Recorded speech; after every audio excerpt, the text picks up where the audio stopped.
Hola, ¿qué tal? Es un gusto saludarlos y vamos a hablar acerca de la composición de los fármacos. Pues vamos a dividir este tema en tres partes principales, lo que sería el principio activo, lo que es el vehículo y lo que es la presentación de los medicamentos. Toda sustancia para fabricar un medicamento se convierte en el componente activo de ese medicamento y está destinado a ejercer una acción farmacológica, inmunológica o metabólica, ya sea para restaurar, corregir o modificar funciones fisiológicas o establecer un diagnóstico.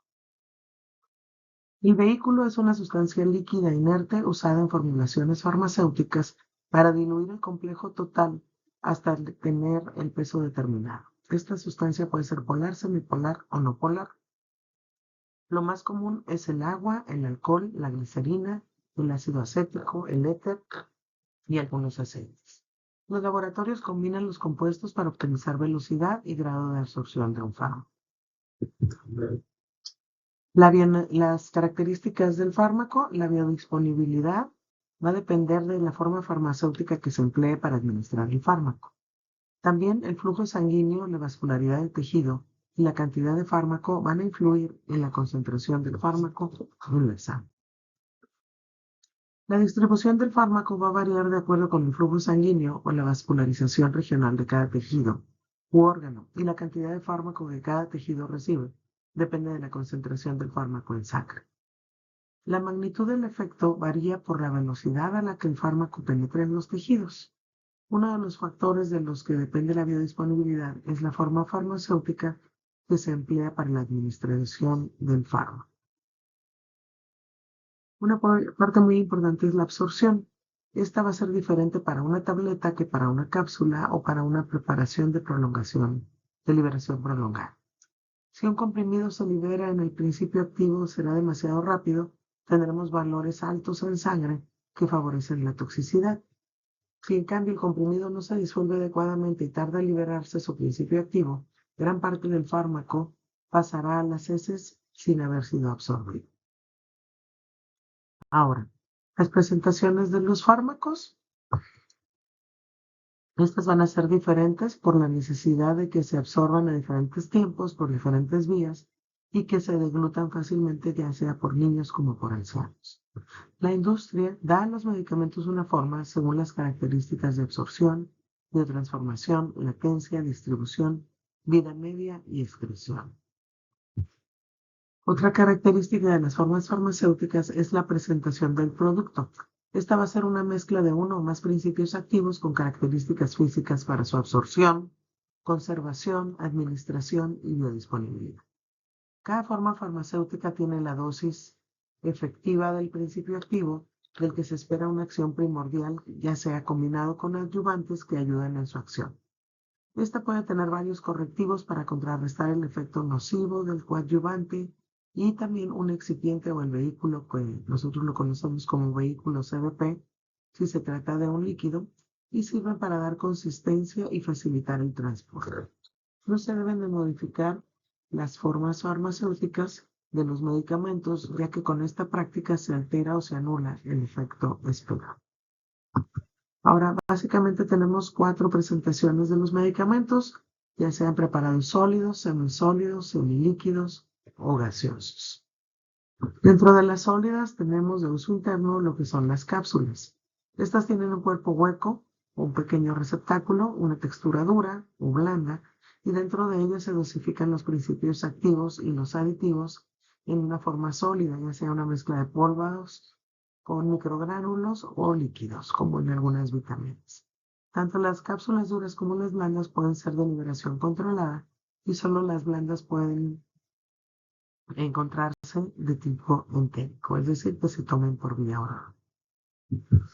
Otra presentación que tenemos sólida, son las tabletas o comprimidos. Estos se obtienen por la compresión de la forma y el tamaño, ya sea vulnerable.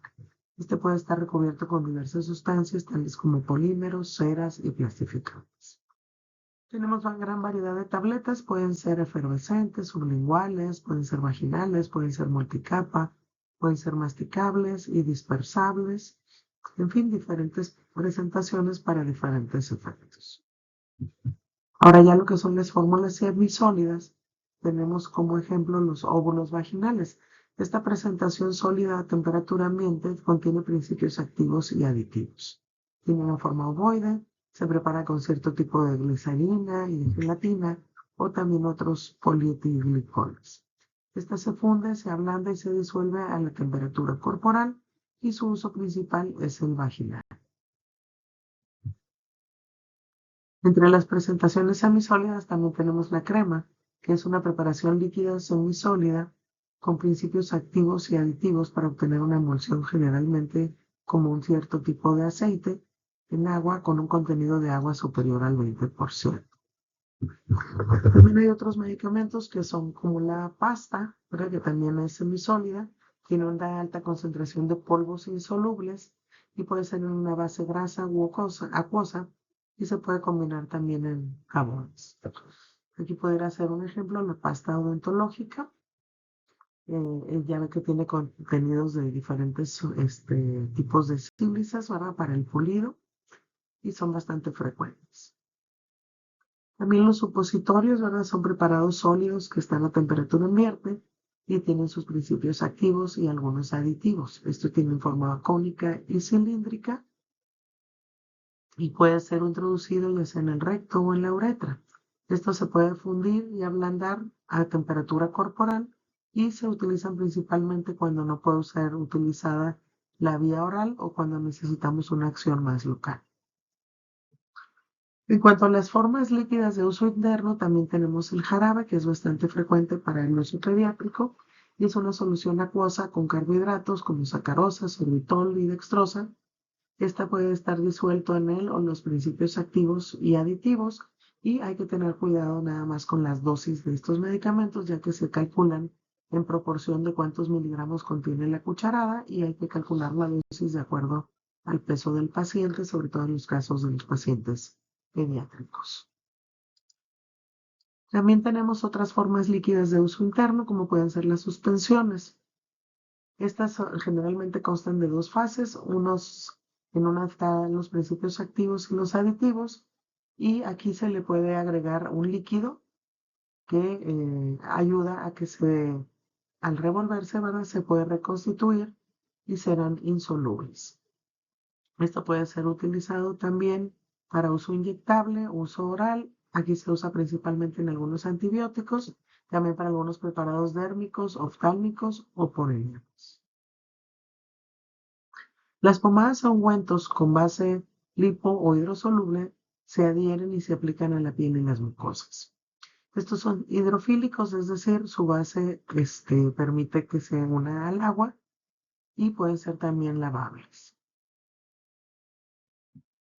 Las espumas están constituidas por dos fases, una líquida con los principios activos y aditivos y otra que llega a un gas propulsor para que el producto salga en forma de nube. Generalmente puede ser de utilización vaginal. Otro tipo de compuestos semisólidos son los geles, que son macromoléculas dispersas en un líquido que puede ser agua, alcohol o aceite, formando una red que atrapa el líquido y restringe el movimiento. Son preparaciones muy viscosas. Las soluciones que todos hemos visto, por ejemplo, los sueros, son preparados líquidos y claros homogéneos, obtenidos por la disolución de los principios aditivos y activos en agua. Estas se pueden utilizar tanto externa como internamente y puede utilizarse oralmente, inyectable, óptico, oftalmológico, dérmico o por enemas. Las soluciones inyectables oftálmicas deben ser estériles y libres de partículas. También tenemos otro ejemplo que pudiera ser la emulsión. Es un sistema heterogéneo con dos líquidos, una fase dispersa compuesta por pequeños glóbulos distribuidos en un vehículo y en esta fase dispersa o interna y el medio dispone de dispersión externa. Hay emulsiones de tipo agua y aceite o aceite con agua y se presentan como semisólidos o líquidos. Estos principios activos y aditivos están en cualquier fase. Esto es para uso de vía oral principalmente, también puede haber para piel o inyectable. Los colirios son soluciones que contiene él o los principios activos aditivos y se pueden aplicar únicamente en la conjuntiva oral. Deben ser totalmente claras, libres de partículas, estériles, isotónicas y con un pH neutro o cercano a la neutralidad. También hay otro tipo de gotas que pueden ser nasales o óticas y también tienen que seguir varios de estos principios. Ahora, en cuanto a las formas gaseosas, aquí el principal exponente es el aerosol. Son dispersiones de un líquido o un sólido en un gas. Estas normalmente se aplican en la piel o en la mucosa de nariz y boca. Y pues el ejemplo tradicional es el oxígeno, así como los anestésicos generales, entre ellos el óxido nitroso, el alotano, el enfurano y el metoxifluorato. Otra presentación, ya para terminar, sería lo que son los parches o las formulaciones que se adhieren a la piel extendidos en una cinta adhesiva. Estos van a dar soporte y protección, tienen un efecto oclusivo y tienen acción macerante. Esto se permite que estén en contacto con la piel, es un órgano que absorbe mucho y esto también se resplandece a la temperatura corporal. Este parche va a mantener niveles estables y mejor cumplimiento del paciente, ya que no tiene que acordarse de ponérselo todos los días.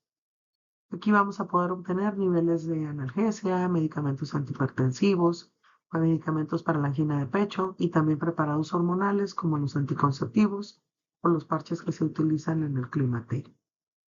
También tenemos aporte percutáneo, ¿verdad? De los principios activos a una velocidad programada que se establece en un periodo determinado. Aquí es requisito imprescindible que la piel esté intacta para poderlos colocar. Ahora también tenemos algunas otras composiciones de los fármacos, de acuerdo al artículo 224 del capítulo cuarto, el título 10º de la Ley General de Salud.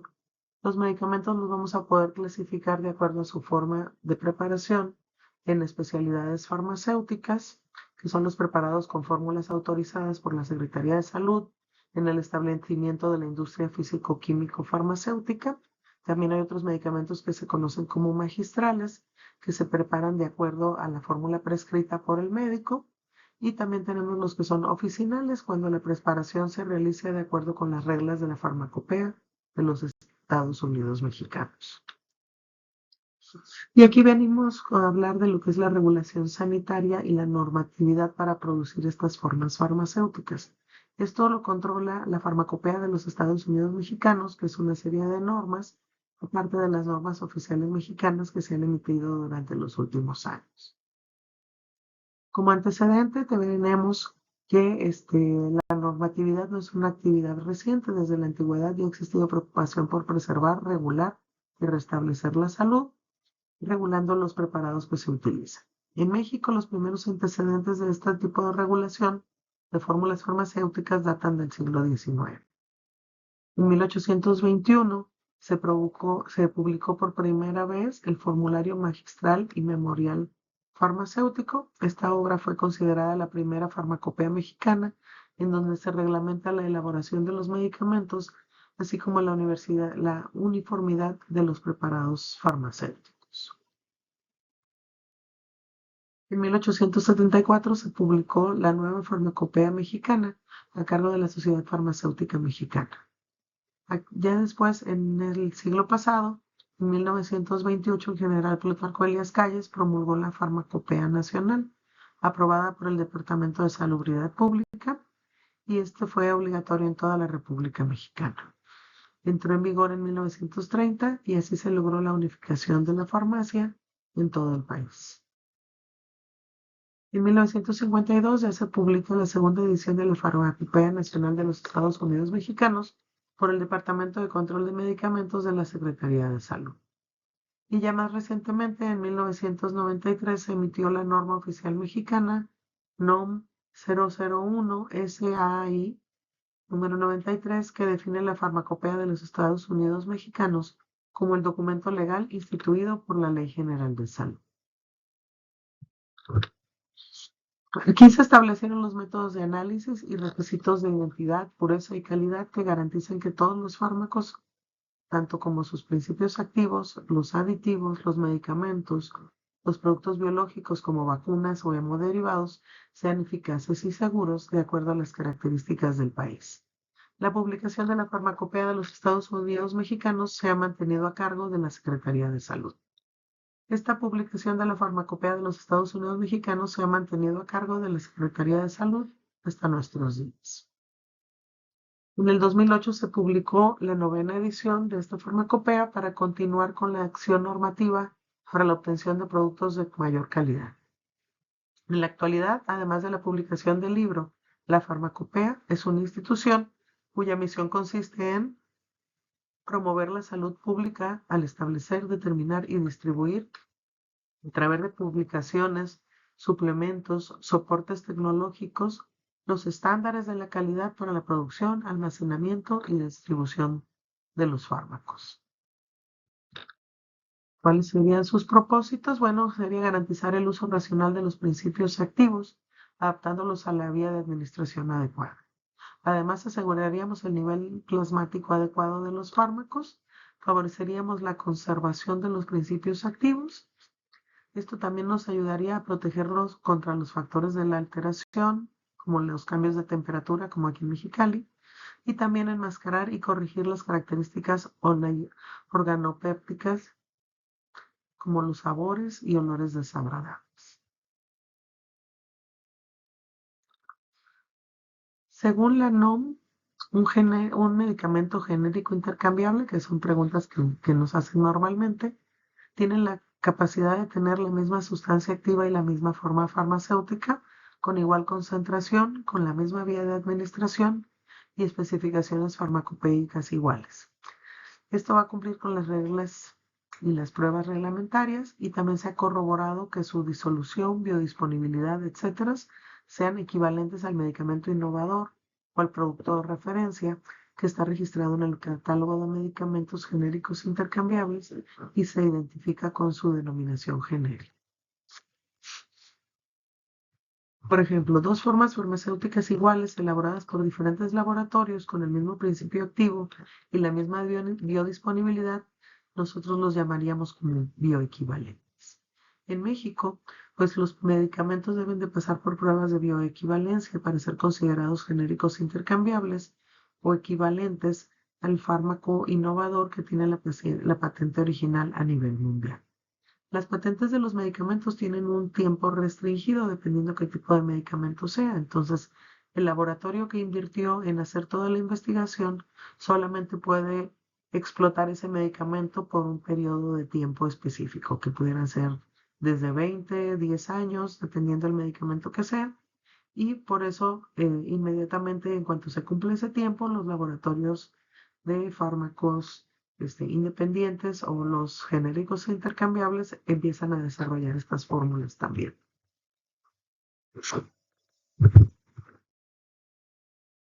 Y bueno, para que un medicamento genérico intercambiable llegue al mercado, debe ser autorizado por la Comisión Federal para la Protección contra el Riesgo Sanitario, que es la COFEPRIS. Este es el órgano de la Secretaría General de Salud, con atribuciones de regulación, control, fomento sanitario, que están en la Ley General de Salud. Y ahí es donde está el glosario de las presentaciones farmacéuticas, que es el que vamos a utilizar siempre para ver las características de los medicamentos que nosotros administramos. Pues por mi parte es todo. Muchas gracias y nos vemos pronto.